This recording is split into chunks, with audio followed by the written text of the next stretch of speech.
Got it. So hopefully you see this slide, and we are talking about how to make the most of, and we are talking about how to make the most of, and we are talking about how to make the most. There you go.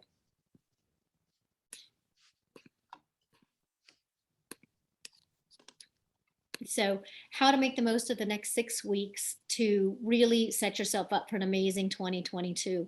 If you are in most parts of the country or most parts of the world, I think generally slow down in November or December. I know some southern resort cities like Miami Beach are pretty hot during the winter months, but most parts kind of slow down. Agents slow down, home buying slows down, but that means in spring, a lot of people are going to be putting their home on the market. So if you maximize your time over the next 6 weeks to really get in front of people, or the next 8 weeks to get in front of people, make them think of you, see how hard of a worker you are, see how you do a great job marketing your listings.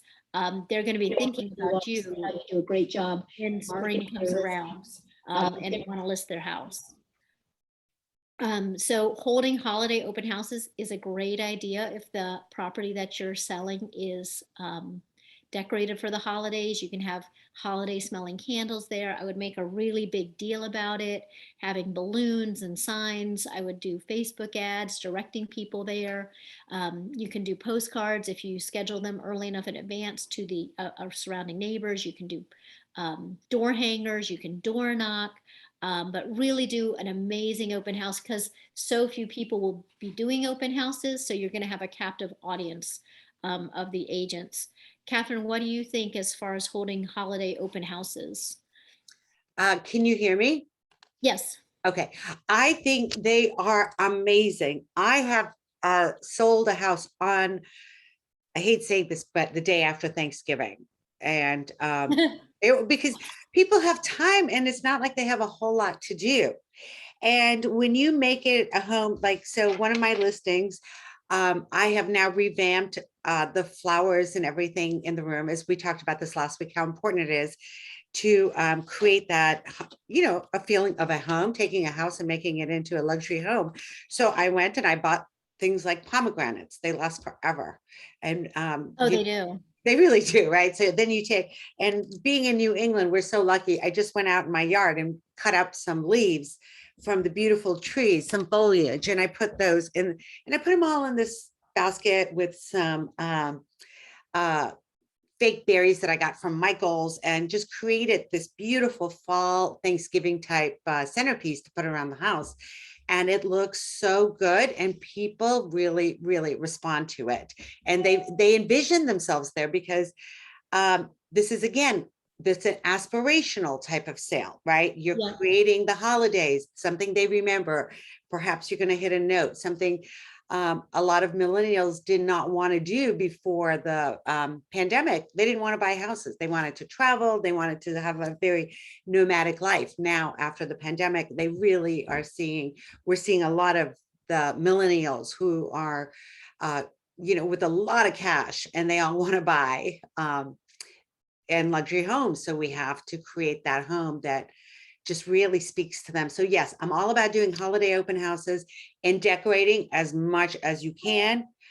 Don't go kind of too overboard, because you have to be sensitive to cultural and religious issues, like, putting up, maybe Christmas trees and things like that. If the family has it, absolutely fine. But if it's an empty home, I don't know that I would go that far. But I think you could do a lot of fun things with garland and flowers, and definitely get some candles, and it will be, just to make it all smell really beautiful. Yeah. And then I also ask everybody when they come into these holiday open houses, would you like to come and see it at nighttime? And then at nighttime, I do turn on the candles and all of that too. So.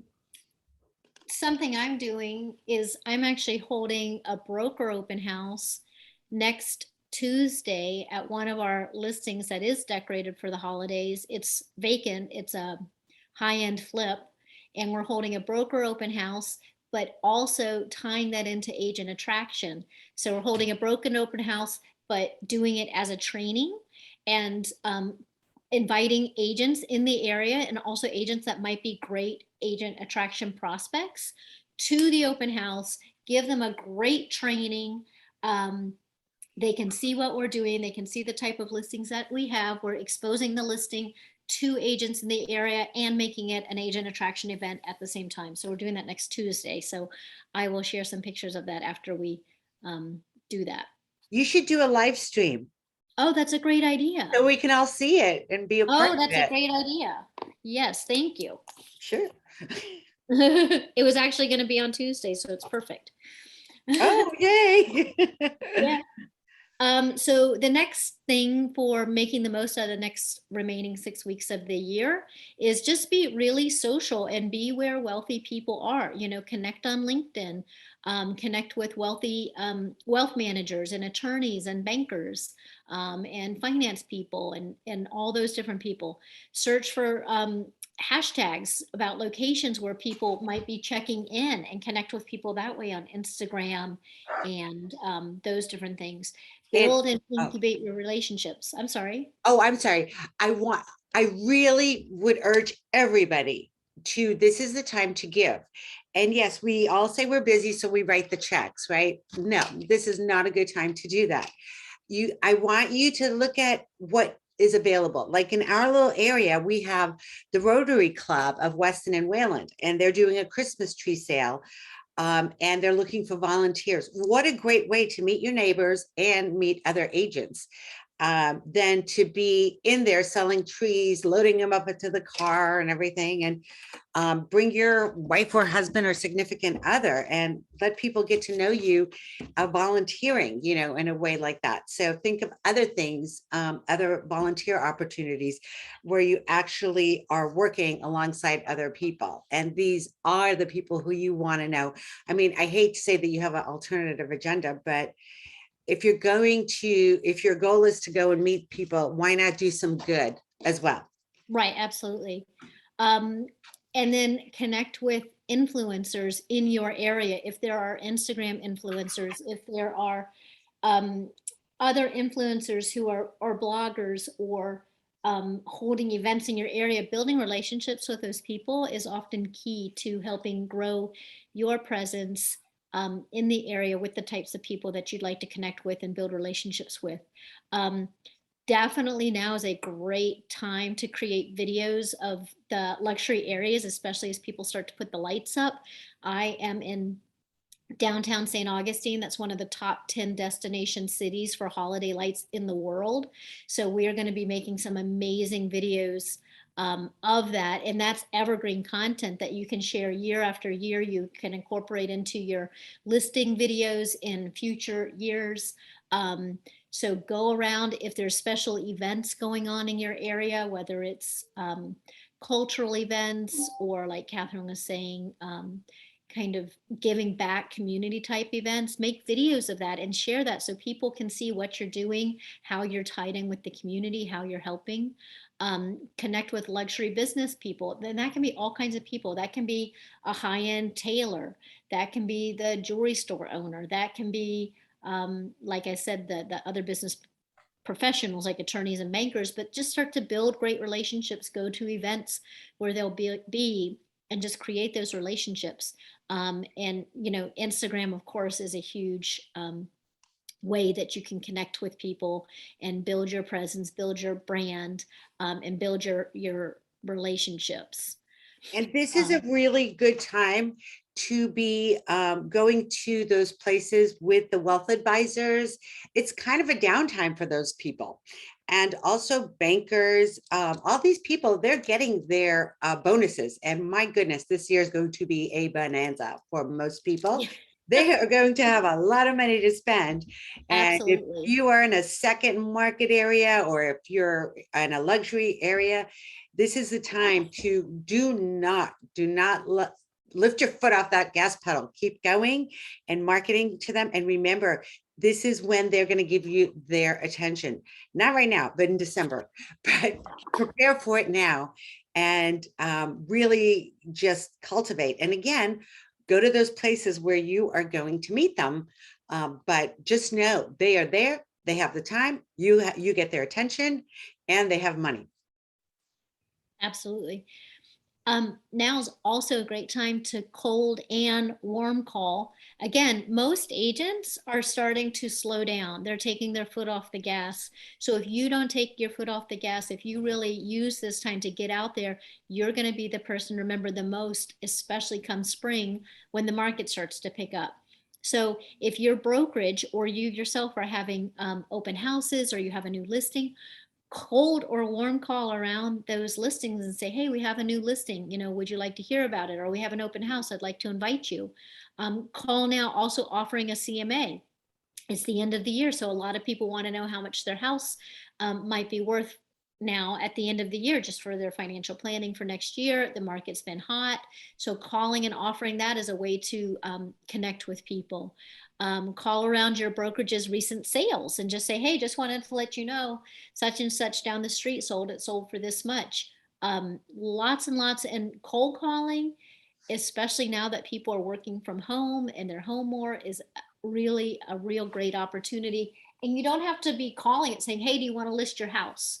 It's more about building relationships that you can incubate over time. Neighbors have been a great source of listing business for me because I build a relationship and they're like, oh, so and so is about to list their house. You need to follow up with them. And they give me a warm intro to that person. And then, like I said, calling around open houses just to let people know about an open house that's coming up. Yeah. Um, The other thing, if you're comfortable, and if you're comfortable with this, then you're a very lucky human being, because a lot of people are not comfortable with this. Go to stores, like specialty stores that might have like beautiful dishes, or like really high-end boutique stores in your community, and go and ask for an interview. And with that, you get two things. You get you get great videos, and you get to know the person very well. But on top of it, they're going to put the interview on their social media. Then they're going to tag you. So that's a really good thing. So think about high-end jewelry stores, high-end wine shops, you know, uh, people who, like for us, we have this thing called Weston Table, and they have beautiful dishes and any like candles, gorgeous things. So think about that in your community, and just go interview them. And it's a great way to get your build up your Instagram, and also make some nice friends in the community. Awesome. Also, a lot of properties are going to start expiring during the holidays or coming off the market because people don't want to have their house on the market during the holidays. So if marketing to expireds is one of your lead generation avenues, you're going to have a lot. And I would tee yourself up because at the end of the year, for whatever reason, a ton of agents have their listings expired December 31st. So come January 1st, there's going to be a huge abundance of expired listings. And while bread and butter listings aren't expiring very much in today's market, luxury listings are still expiring. They're not selling. And I would be um, a little skeptical because I'm a person who built my business on expireds. I can't tell you how many people, how many agents put in their comments, um, don't contact seller. They're going to be relisting in the spring with me or whatever. And so many agents just put that in there as a way to kind of um, have people not contact those sellers. And more than 50% of the time, they actually end up listing with somebody else when it comes back on the market. So you may or may not be a person willing to contact that person anyway, but I just want to tell you that a lot of the time they're not relisting with that person. They're just trying to keep other agents from calling them. Um, I would also look at expireds that maybe expired 2 years ago, 3 years ago, 4 years ago, before the market was hot, before COVID was happening, because they might be thinking about now listing in the spring. People who plan to list in the spring are thinking about it now. So the more you can be in front of those people now and be building the relationships now and showing them your value now, the more listings you will reap once spring comes around. And like I say in expireds, never give up. Like never give up, never give up, never give up. Uh, Expireds is the number one easiest way to work yourself up into a higher price point by far. Those are people who are already worn down with the listing prices, maybe worn down with their price a little bit, and they've already shown an interest in selling. So it's definitely one of the easiest ways that you can start to get a foothold in the luxury listing arena. And like I said, it's a marathon, not a sprint. It takes time. Just like agent attraction, it takes time. You start sowing your seeds, you start building relationships, you start refining your materials, refining your process, and it absolutely will start to pay off. And with that, oh my God, sorry about that, Janie. Consistency. Janie and I are always talking about consistency. This is one area you cannot be successful unless you are consistent. And look at Janie and her track record of what she has done, because she was consistent the whole time. So if you really want to get those big listings in the luxury market, and you can, here it is, they're telling you who they are. And so be consistent. And I had somebody call me yesterday, and it was something I'm consistent about, sending out these postcards. And I send them a postcard saying, hey, your neighbor's house just sold, if you want to talk to me. And I've been doing this now for about 4 months. And people have been calling me, but this guy called me, goes, I've been getting these. I really like it. Please keep them coming. Like, I've never had somebody just initiate that kind of call, but really just whatever it is you're doing, just be consistent. Be consistent, 100%.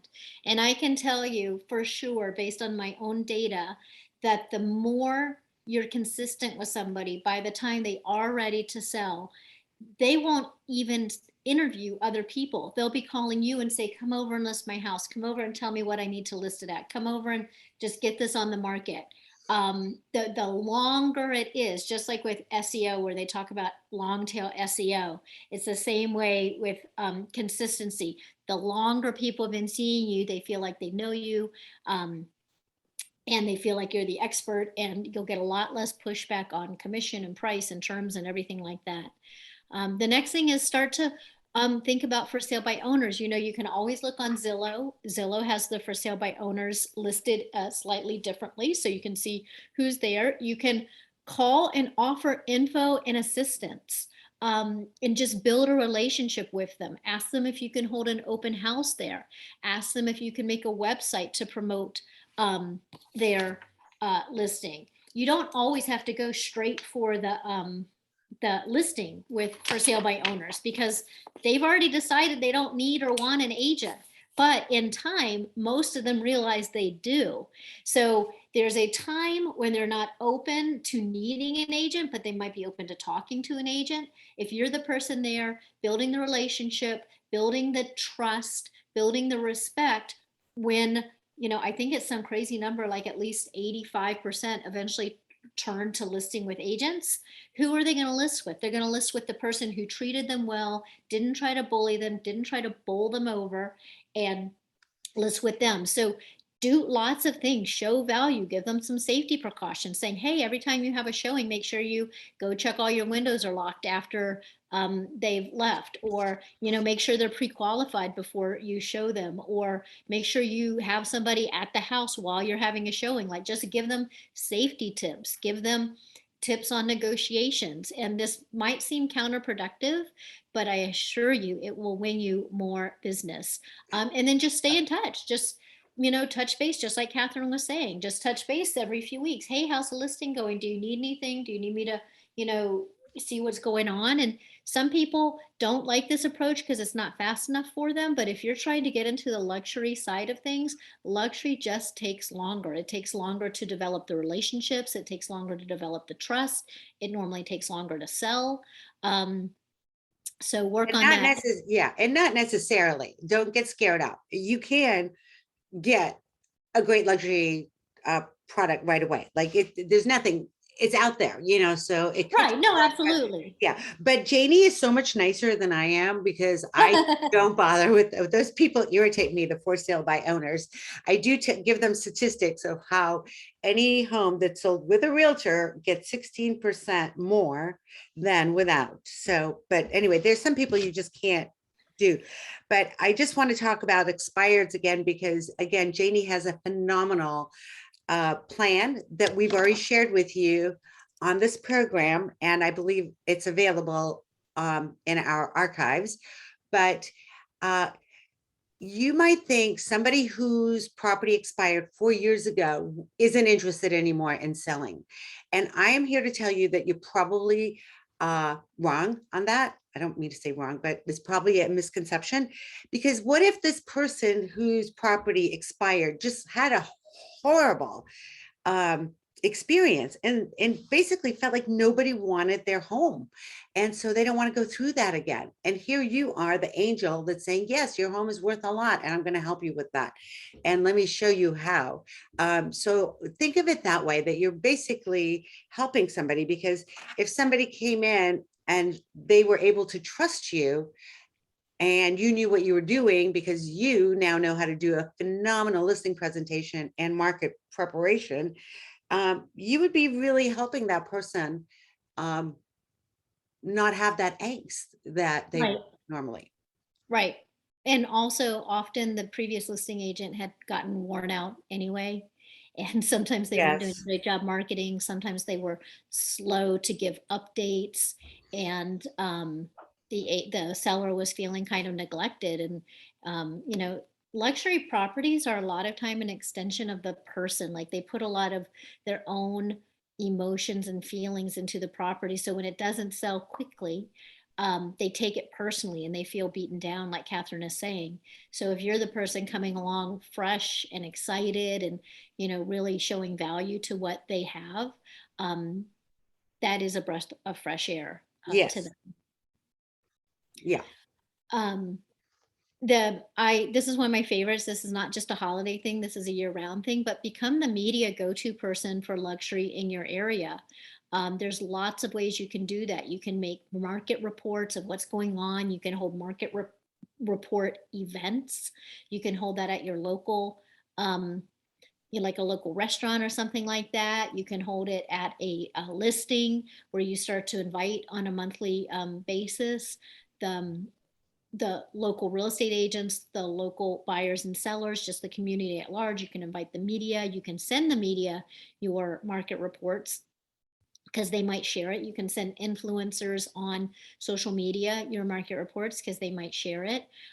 Start to build one-on-one relationships with the local real estate reporters and the local real estate editors in the print and news, and become the go-to person. Build relationships with those types of people on social media. Twitter is great for building relationships, or Haro, Haro, which is help a reporter out. You can set up, that's a national site where you can start to build relationships and start to get in the press, but do the same thing with your local people, because in your local business journal or your local newspaper or your local whatever, there's always people who cover the real estate beat, so to speak. So make relationships with them.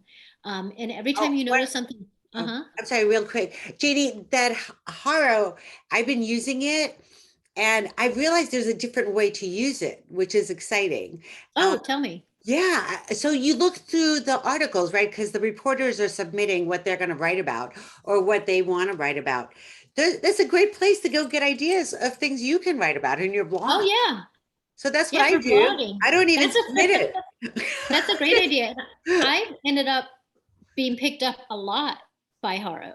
Yeah, um, a lot. And that just adds to your credibility, because now you can say, as seen in MSNBC News, or as seen in Money Magazine, or as seen as Barron's, or wherever it is. That adds right. credibility for sellers, and it adds credibility for agent attraction. So definitely be using Haro. And then anytime you notice something newsworthy, reach out to your local news people and tell them about it. I can't tell you how many times I've been in the news, the local news. We had I'm in St. Augustine. We had a big storm last week. It's called a nor'easter. It's like a baby hurricane, and massive flooding. And so the news came out and interviewed me about the flooding. But before, when I was living in Miami, I saw an alligator had gotten tossed out of a pickup, and the news reported on that. I saw when the Craigslist rent scammers were just starting, I reported on that, and they came out and interviewed me. When Barack Obama announced the Help for Homeowners program after the recession, or during the recession, really, I let them know how that helps local homeowners, and they came out and interviewed me on that. The more you start to give them information, the news is they need new news like 3 times a day. They need it morning, noon, and night to have new, fresh news, and they can't find all that news. So if you become the person sharing with them something newsworthy, that you happen to notice, maybe there's a lot of break-ins in your area, whatever it is, not stuff that they can find by Googling, but stuff nobody else has kind of the in on. So share that with your news, and you'll start to become the go-to person. And that's like huge, huge, huge, for getting press coverage and exposure. And even my little thing on the news about the flooding last week, I can't tell you how many people messaged me and said, "Oh, I saw you on the news." And then also that makes you discoverable when people Google your name, because they normally include your name in, when they put it online. And then the last one we talk about, just know the luxury market. Spend this time that is a little slower to really do your homework, study the market, study like the average list to sale ratio, study the average dollars per square foot, try to understand how much does a pool add, how much does a guest house add, how much does a golf course view add, or an ocean view, or a ski slope, or whatever it is that your area has. Study the average days on market, figure out what are the outliers, like also what are the outlier properties. So if somebody brings them up, like if you get a listing appointment and somebody brings it up, understand why that might have been an outlier, either positive or negative. Study the architecturally significant homes in your area. Are there certain styles or architects or people who have owned homes in the past, or current celebrities? Know that, because the people buying and selling luxury properties are likely going to know that themselves. So you better know it. And like I said, understand the dollars per square foot and variations for the kind of specialty things for your specific area. Um, Anything on that, Catherine? Otherwise, I think we might be done with the ideas. Let me see if I have some bonus ideas. Oh, I I think, do have a bonus oh, idea. well, it's the the price per square foot, it's just not the same. We are in a time right now where new construction is costing a lot more money than a house that was built 5 years ago. And you have to be able to show value on that. And you should be able to do uh, what I've been doing is doing the math of what the land is worth and then the price per square feet. I mean, it's just very good if you can show that, because the clients that we have in our area are really sophisticated and smart, and they like to have numbers. So knowing your market is probably the greatest thing that makes you a luxury real estate advisor. Yep. And then bonus number one, have a why list now campaign. I would be doing that right now this week. Do it, blogging, do videos, do Instagram, do LinkedIn, however it is that you reach people.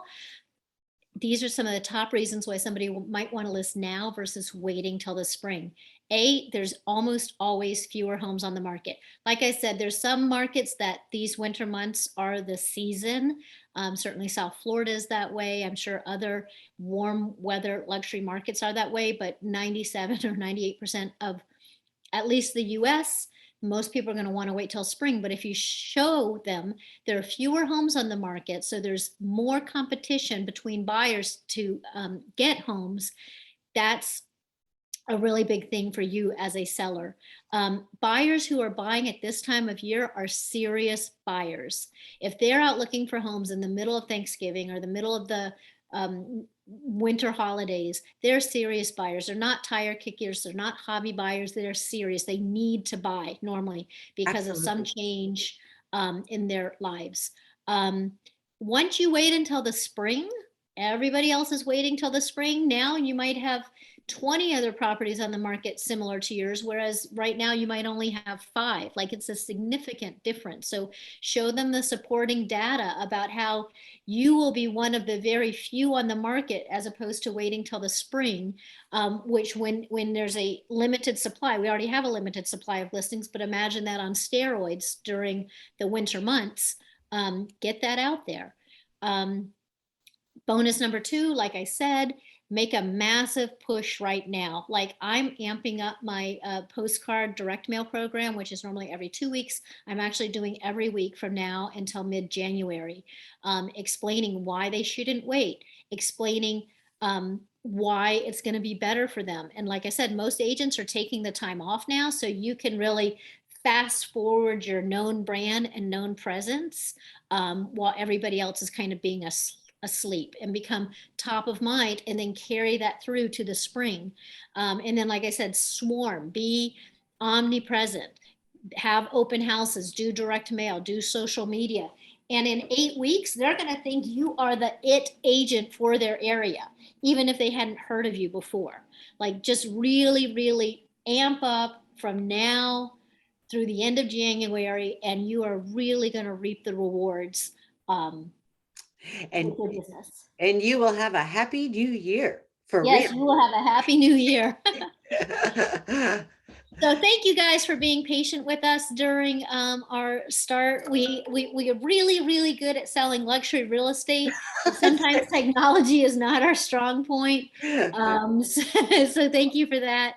Yeah. And yeah, But you got extra bonus things today, which you may not have had we that's started right. on You got time. extra So, bonus things. yeah. So awesome. Okay. Bye, everybody. Bye. Thanks, Catherine. Thank you, Bye. Janie. Bye. Bye.